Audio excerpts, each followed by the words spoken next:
Great. Well, welcome everybody. It's nice to see our crew here. This is our October 27th meeting of the Wooster, Ashland, Orville Council of Governments for Dispatching Centers.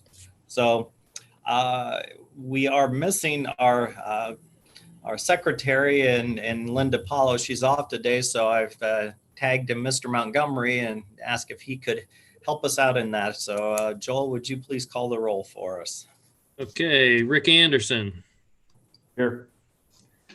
Barry Saley. Here. I think that's him. I can't quite tell. That masked man. Matt Birkbeck. Here. He's here. Dave Marcelli. Here. Chris Bishop. Here. Yep. Mayor Matt Miller. Here. And Dave Handwork is not here. Mayor Bob Brenneman. Here. Mark Cavan. Here. Joel Montgomery's here. Dennis Miller. Here.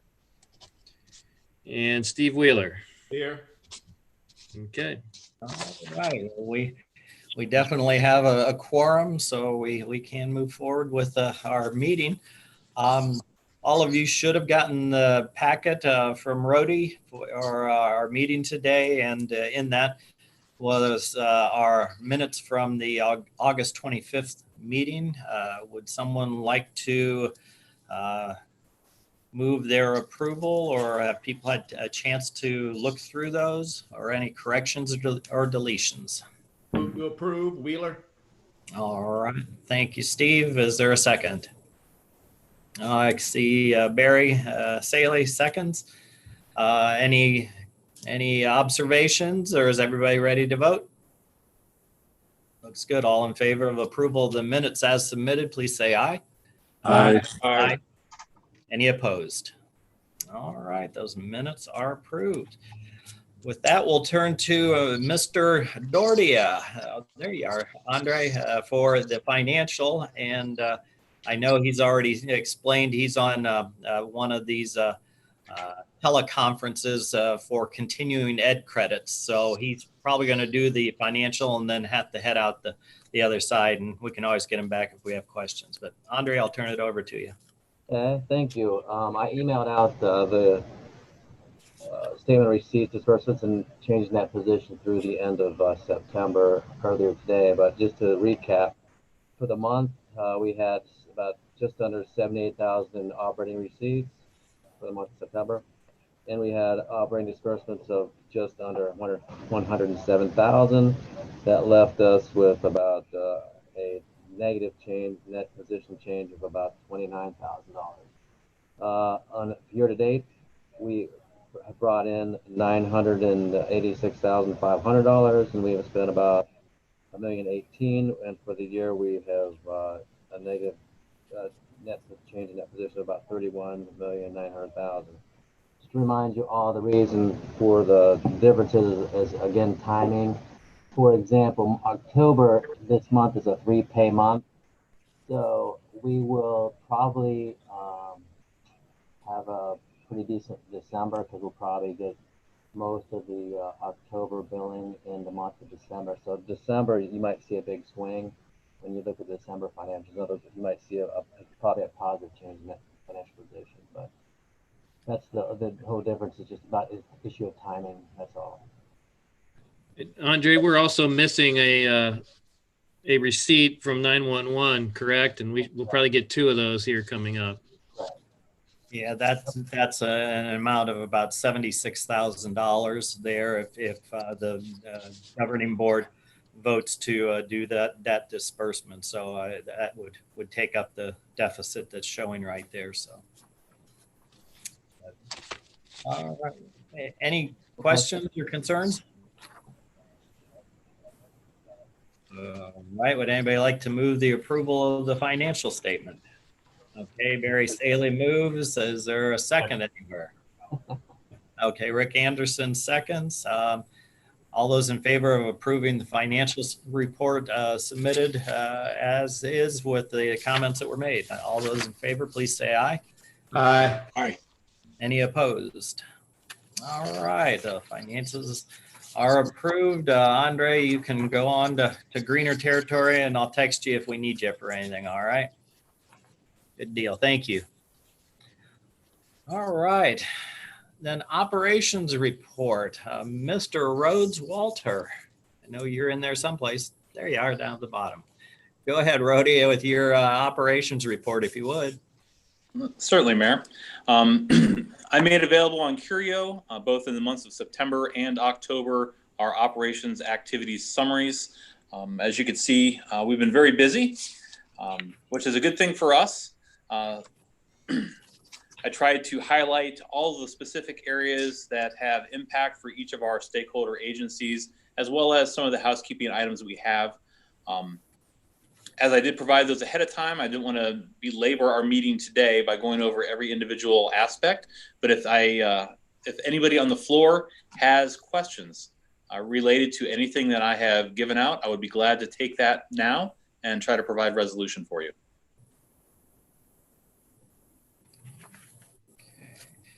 Any concerns or questions about the reports? Rhodey did a really nice job of summarizing stuff. I found them really interesting and helped get me ready for this meeting. So thank you. Anything at all from the group? All right. You must have done yourself a good job there, Mr. Rhodey. Well, keeping you informed is one of my primary concerns. We appreciate it. So. All right. Well, anything else then you want to report that may be current from what you're printing of those two documents? Anything at all there, Mr. Well, no, as you know, as the October summaries report took us right up to Monday morning, I had a meeting with Joel Montgomery, our direct report for the executive committee, and have not had anything transpire of significance since that time. So I think we're up to date if everybody's had a chance to peruse those.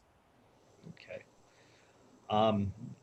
Just a question, because this is a daily change in many worlds. Anything with the virus affecting your staff that is new and current, or are you holding steady up there?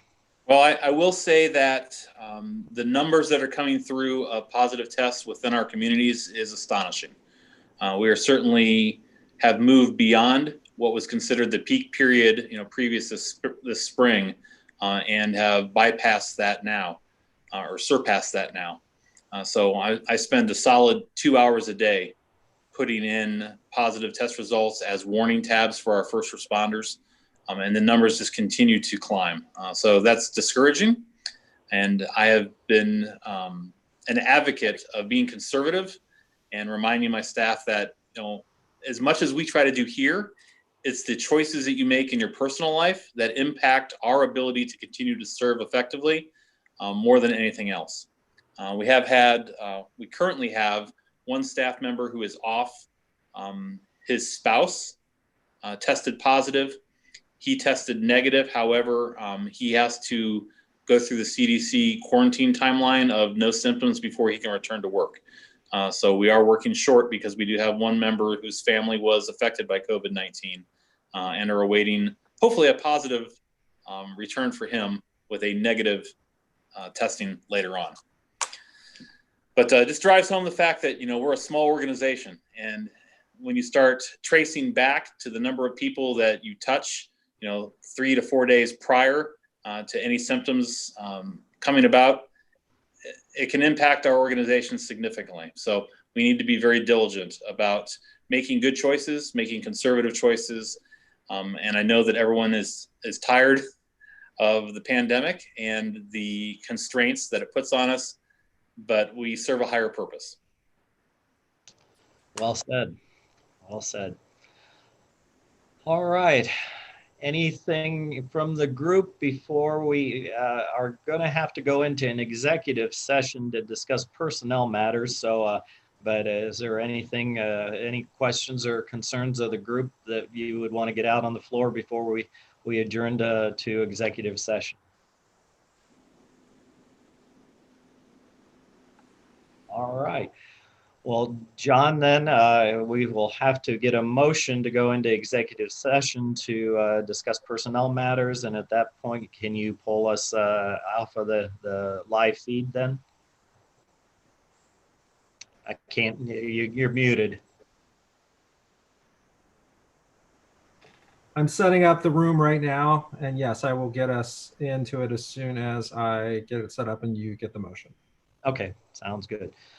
Well, with that then, would someone like to move that we adjourn into an executive session to discuss personnel matters? I see Barry Saley raising his hand for that as a motion and Steve Wheeler as a second. So all those in favor of adjourning into an executive session. I don't know, Joel, I mean, we really should do a roll call vote on going into executive session. Hate Yep. to do that to you, but I guess we got to keep her proper here. Okay, Anderson, Yes. Saley, Yes. That was a yes. okay, Birkbeck, Yes. Marcelli, Yes. Bishop, Yes. Mayor Miller, Yes. Mayor Brenneman, Yes. Mark Cavan, Yes. Joel Montgomery, Dennis Miller, Yes. and Steve Wheeler. Okay. Yeah, he's muted, so I don't. Okay, there he is. All right, I'm going to send us into the breakout room now. So hold on, and you should be heading in there soon. Okay. Good deal. I think we have to join.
right.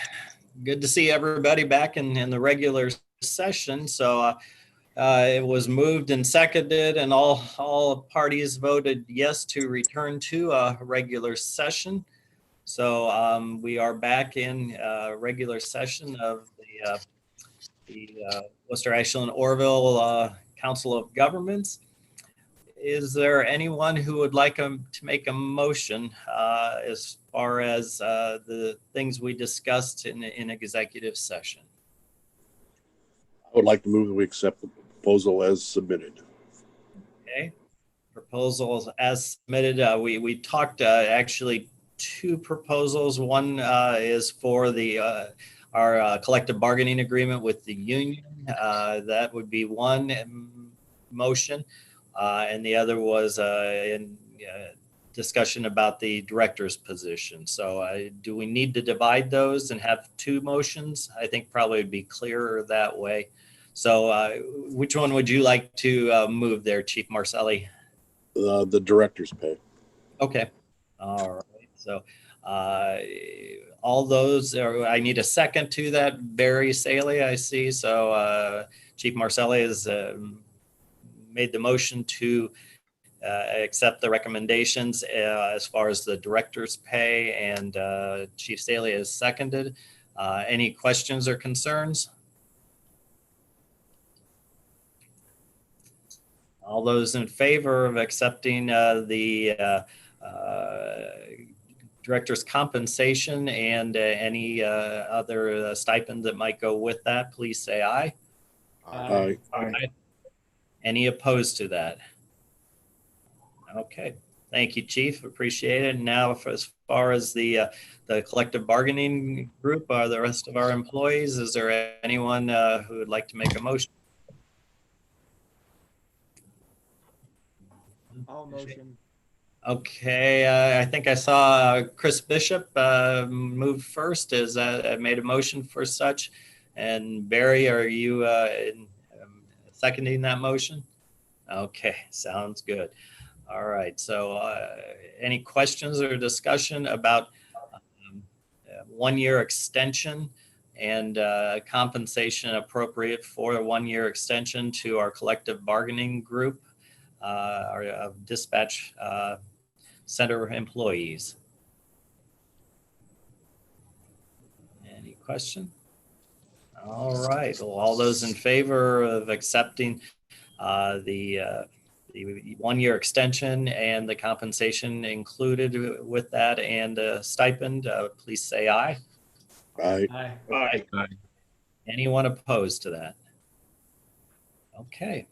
Well, thank you all for getting through that, and we will communicate to to all parties what we have agreed upon here, and hopefully everybody will see that as a fair and equitable compensation. So, all right. Well, with that, we will move back to Mr. Rhodes. Walter, where'd you go? There he is. Okay. Okay. You want to give us any personnel updates that are pending or in process, or how's everybody doing up there? Yeah, absolutely. As far as personnel, we did have one employee that was terminated, and we moved our last part-time employee to full-time. So currently we have no part-time employees in our queue. We have, on your agenda, it says one part-time application currently being scheduled for testing. Well, an update since Monday when we put the agenda out is that we now have 2 that are being tested this week. One will be on Thursday, and I believe the second is on Friday, if I understood my communication from HR correctly. So we have 2 potential part-time applicants. One applicant that was very promising, Miss Emily Jewell, got through the testing portion, the interview portion. We had her come in and job shadow for a 4-hour block so she could truly see what the job requirements are working as a dispatcher. She loved the experience, would like to move forward. However, she is enrolled at the Ashland University, and she's also playing lacrosse for that school. So unfortunately, the timing that is required for training precludes her from participating right now. So she chose to defer her opportunity until later in the spring if we still have positions available. So I'm hopeful that her desire to be with us will still continue at that time because she is an exceptional young woman. We would love to have her here. That's what I have for personnel. All right, good deal. And just so we're all clear, we still are at 13 full-time employees, and we have 2 applicants in the queue for part-time positions. Is that correct? So it's 13 under the collective bargaining agreement, 2 applicants for part-time at this time. Yes, sir. Okay, great. And you're feeling good about those numbers still, correct? We are staying the course. Okay. One thing that needs to be done, and something that I've begun working on, is just strategic planning, looking at our communities, the growth within them, the demand for our public resources, and how we can best adapt to serve those agencies. We need to be aware of that, and we don't want to be caught surprised. So strategic planning has begun, and we're factoring out 1, 3, 5, and 10 years to try to give us a plan for moving forward, so that when I do come to you and say our personnel is not sufficient, we will already have the plan established, understood, and accepted on where we need to step next. Sounds like perfect planning. Good for you to take on that challenge. So thank you for doing that. So, how physically the facilities that we're in? I know they were talking about doing some upgrades. Anything happen up there recently, or probably more like next year we'd see any type of upgrades or improvements? Changes to the physical building that we are in that are currently being done are more represented for the hospital use. So previously we shared this structure with behavioral health, wound care, and maintenance. Worcester Community Hospital has since moved behavioral health to the acquired building on Winter Street and Cleveland Road, the old Lightning Rod Mutual. Wound care, who has shared a kind of side entrance next to the loading docks and next to maintenance, is taking over their space. So the blue awninged entrance that is adjacent to our entrance will now be the new main entrance for wound care. They are revamping that entire space, making it a little more collaborative with the space they currently occupy, and giving them more room. So from a facility perspective, I think the hospital has engendered themselves to the idea that this building is not going away anytime soon for parking. Maintenance wants to stay because it's on campus, it has plenty of room, and serves their needs. Wound care is staying simply because the cost of constructing a new oxygen farm at the new Winter Street building is cost prohibitive. And now they have the room that's necessary to continue to expand here within this building. So that's the construction that's taking place now. I had made a request to clean up the front of the building, basically removing old electrical boxes, conduit, K-rail that's used to secure that, and repairing some of the facade that is crumbling away. The city of Worcester had made the offer to Worcester Community Hospital to help share in those costs, to be a good partner, because we do have a very gracious rental contract right now. So that was looked at. A price was determined to be around $18,000 to do the work, to fix it up to the hospitals and our standards. And it was deferred until the 2021 capital budget, as there were not enough funds remaining in this year's budget to accomplish that. Okay, great. Thank you. I appreciate that report. So, well, anything of a miscellaneous nature from the group? Anything anybody needs to ask or find out about or give an update on? Seeing none, we are to the adjournment side of things. Now, do we need to have another meeting yet this year? I believe we might. The only thing I can think of is those 911 Planning Commission. We will be having a meeting here within the next few weeks to divide up the 911 monies that we had alluded to earlier. So if those happen, I don't know if we need to accept them as a group, but it definitely will affect our bottom line in a positive way if we do get those monies coming in this year's time frame. So that's the only thing I can think of right off the top of my head. Do we have any meetings scheduled, Rhodey, on a regular basis for the next 2 months? We are on an alternated month schedule right now, which would place our next meeting in December. The only other item of importance would be adopting the 2021 budget. Okay, true. That's a biggie. So, yeah. All right. Well, then we'll plan to meet in December. I know with the holidays, we'll probably have to adjust our meeting date slightly one way or the other, or I'm guessing we will. I don't have a calendar in front of me right now, but okay, so I think right now we're currently on the 22nd, I believe, would be the next one, okay. which puts us awful close to Christmas time. Right, but still not a horrible calendar. Is that agreeable with the group if we go on the 22nd at 2 o'clock? I guess is our next scheduled meeting, December 22nd. Everybody good with that? I would probably have to have Mr. Bytendike fill in for me. That's not anything I can. The whole month of December's bad for me. Yeah, no matter what I do. So. Oh, okay. Thank you, Mark. Well, we'll see if we can maybe achieve that here, or if you are going to talk to Mike and see if he will do that. That would be great. So, okay. Anybody else? All right. Then our next scheduled meeting is December 22nd at 2 p.m. And with that, would someone like to move our adjournment? All the hands go up at once. How go figure? Huh? So I think I saw Barry Saley moved and Rick Anderson seconded. All those in favor of adjourning, please sign